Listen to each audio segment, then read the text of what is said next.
Hi, Darren Hall from bet72.com again.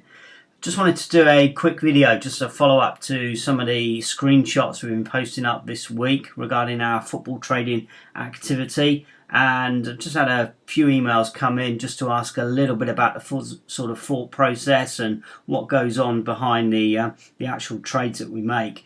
Now, a lot of people will know already that predominantly we get our trades or our entry points into trades using the InPlay Trading software, and particularly the scanner. There's a new video which has actually gone out today. You can take a look at that on our media site, GreenUpTV.com, where the owner of the site, Adam, good friend of mine, actually runs through a typical trading afternoon or trading session utilising the software, the chat room, some of the shout outs from other professional traders who are actually in the room, and it really gives you a flavour for the way that the site actually hangs together and the way in which people come together and cooperate and share information, all with a common goal of just making a few extra quid over a particular session.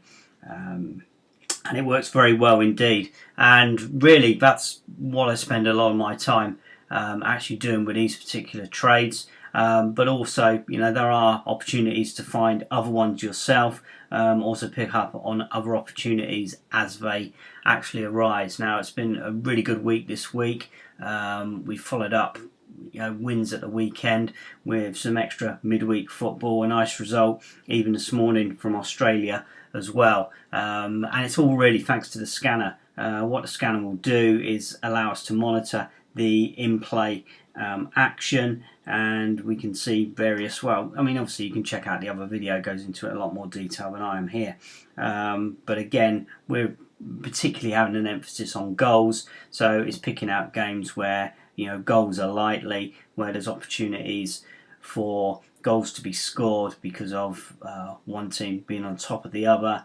The stats sort of stack up, and we take our positions, and you know, there's a number of different strategies which are included which you can use from there. But I mean, if we look at some of these ones here, we're just on our Twitter page here, and these are some of the ones from the weekend. First one we did was, well, this was actually a pre-match trade. It was Brighton against Chelsea. Obviously Chelsea flew out of the blocks and got 2-0 up very quickly, but again using one of the other pieces of software within the site, Market Matcher, which will actually go off and find trades for you based on criteria around your own entry points or predefined entry points for some of the strategies that are included within the site. So for example, we quite fancy Chelsea within this particular game, and we thought there were going to be goals. We had basically a finder set up in order to find games for the day where over 2.5 goals were at a particular entry point, and the home or away team were priced at another particular price.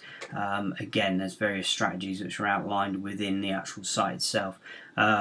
So we actually got this trade on before the match just because of our own individual research and our own particular strategies that we were looking to do. So, but again, the software is included free for all members, and currently I've got an offer on for £2 for 7 days. So even if you just want to go on and take a look for yourself or sit within the chat room and see some of the information that's flying around, then very useful to do that.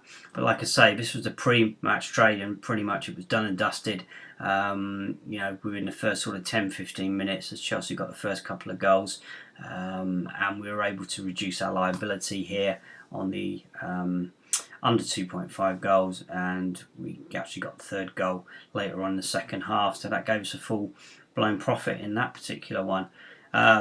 This next trade was highlighted actually by Adster within his video, which you'll actually see, which I was talking about before. I've gone in a slightly different entry point, and more purely because of my own stupidity in a sense, is that I missed the kick-off to the game, and it was already 2-0 to Strasbourg before I actually got involved, but I could straight away see that the stats sort of added up. Their pre-match analysis was sort of floating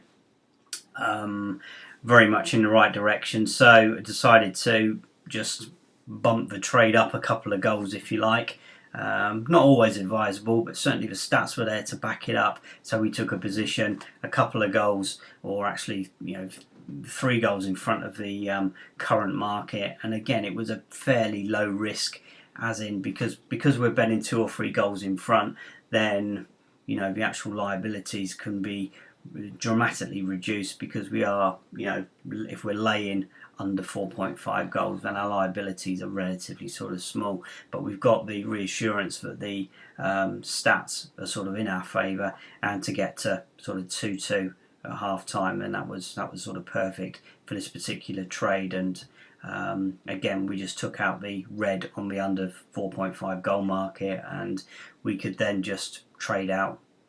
We didn't even have to trade out, we just waited to see if the next goal would actually come, which again it did later in the second half. This was an example of the chat room in fantastic action. A game which was just flagged up. It was 0-0 at the particular time, and we can't actually see the goals here because I've cropped the picture very badly, but the actual goals are much later in the second half. But again, under 2.5 goals, we were trading about 106, 107 I think when we actually got involved. So tiny liabilities, but that means that we can actually go in with obviously larger stakes. And typically what we do as a trade like that, again if it's being flagged up, will be that we will take a position in the over 2.5 goals, or maybe even 1.5 goals if you want to get involved much later in the game. We can then lay the draw and also back 1-1. So this obviously panned out perfectly because the first goal went in, which meant the lay the draw was already in action. We then had the cover of 1-1 anyway, which we had, which was a big price. I think it was around about 16 or 17 when we actually got it. So we were in a winning position already, and then we actually had the final goal, virtually the last kick of the game. I think it was the last kick of the game, which is always lovely when that actually comes in.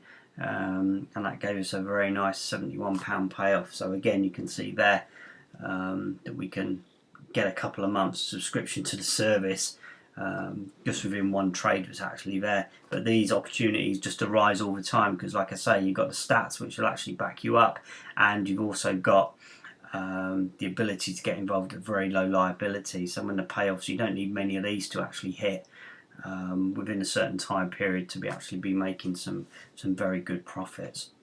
And the other one we got here is Barcelona, Betis Barcelona, which I think was on Sunday night.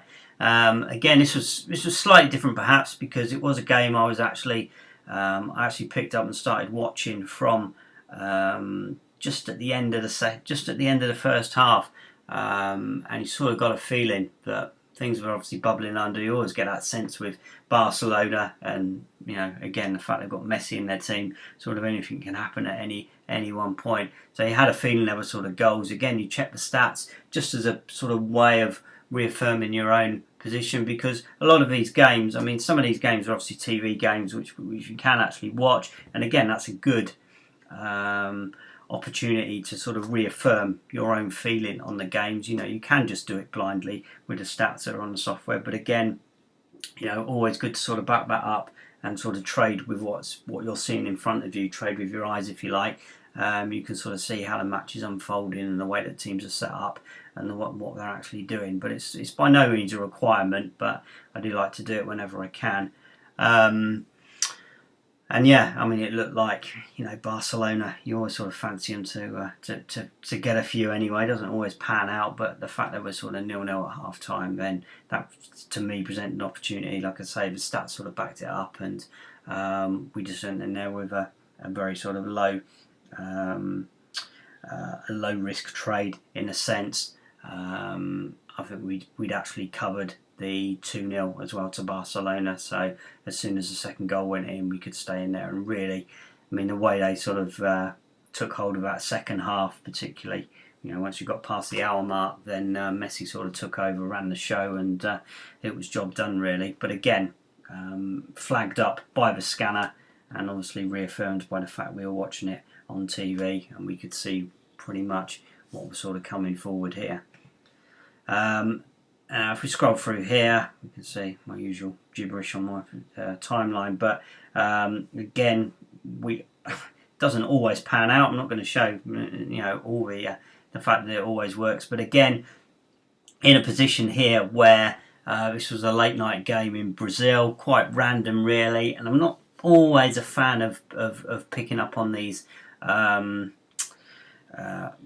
I say obscure because obviously Brazil is one of the biggest footballing nations on earth, obviously. But in terms of league and cup action, then perhaps it is a little bit more obscure, and you can be a little bit more unpredictable. But again, this was an example of getting involved with a game. It looked like there were goals coming. We got one goal in, and we actually got a penalty in the 95th minute, which would have given us a £39 profit.